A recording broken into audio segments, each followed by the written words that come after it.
Hello, मैं कुंदन, अपने आप को अनबाइनरी कुंदन के नाम से बुलाता हूँ।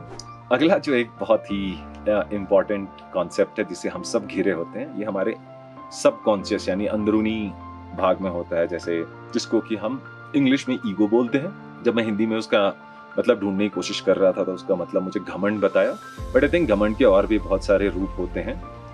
कोई भी लैंग्वेज जो है एग्जैक्टली नहीं ट्रांसफर हो सकता है, आसपास होता है। क्योंकि अगर मान लीजिए जैसे फॉर एग्जाम्पल अगर कोई फ्रूट इंग्लिश में जैसे कीवी फ्रूट, राइट, वो इंडिया में कभी था ही नहीं तो उसका हिंदी नाम होगा नहीं, राइट। अब अगर वो इंग्लिश या इंग्लिश कंट्री से यहाँ आ रहा है तो उसका इंग्लिश नाम ही हिंदी नाम हो जाता है। उसी तरह जरूरी नहीं हर इमोशंस के बिल्कुल इंग्लिश का हिंदी वर्जन हो। आप ईगो आजकल इतना ज्यादा वर्ड यूज हो रहा है कि आप शायद मुझे समझने की कोशिश करेंगे। ईगो एक ऐसा मतलब अंदरूनी घमंड होता है जहां हम अपने आप को सबसे ऊपर रखते हैं। वो ईगो का काम ही है आपको सबसे स्पेशल फील कराना, और उस चक्कर में आपको बहुत बार ऐसी चीजें करा देता है जो कि बहुत अच्छी चीज है। आपकी सेल्फ रिस्पेक्ट भी कहीं ना कहीं ईगो से जुड़ी होती है। लेकिन जब हमारा ईगो बहुत ही ज्यादा नर्चर्ड हो जाता है, जब वो बहुत ज्यादा हमारे ऊपर हावी होने लग जाता है, तो वो बहुत परेशानी का सबब बन जाता है। ईगो के लिए मैं बोलूंगा बहुत ही ज्यादा ध्यान रखने के लिए, ठीक है। एक चीज जो मैं हमेशा बोलता हूँ is like I am the centre of my universe, यानी मैं अपने ब्रह्मांड के केंद्र मैं हूँ। मेरे आसपास जितनी चीजें घूम रही हैं, चाहे वो मेरा परिवार हो, चाहे मेरी नौकरी हो, चाहे मेरी पढ़ाई हो, सब कुछ मेरे इर्द गिर्द घूमता है। तो मैं अपने ब्रह्मांड का केंद्र हूँ। उसको मैं इंग्लिश में बोलता हूँ I am the centre of my universe.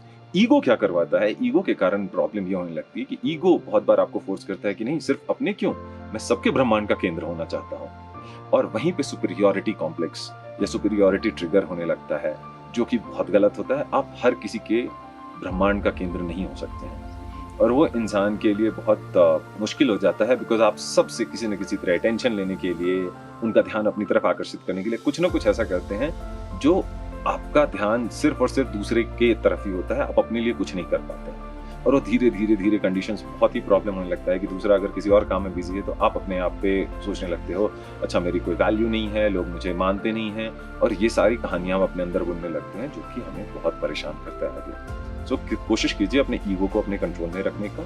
Ego is a beautiful thing, ये बहुत ही प्यारी चीज है अगर आप इसे सही से इस्तेमाल करना चाहते हैं। तो इसीलिए ईगो समझिए कि कुछ चीज है और मुझे उसे दोस्ती करनी है, मुझे उसे समझना है कि मेरे लिए क्या काम का होगा। ऐसे बहुत सारे वीडियोस मैं आपके लिए लेकर आता रहूंगा। प्लीज मुझे फॉलो करें इंस्टाग्राम और यूट्यूब के चैनल्स अनबाइनरी कुंदन पे। सी यू।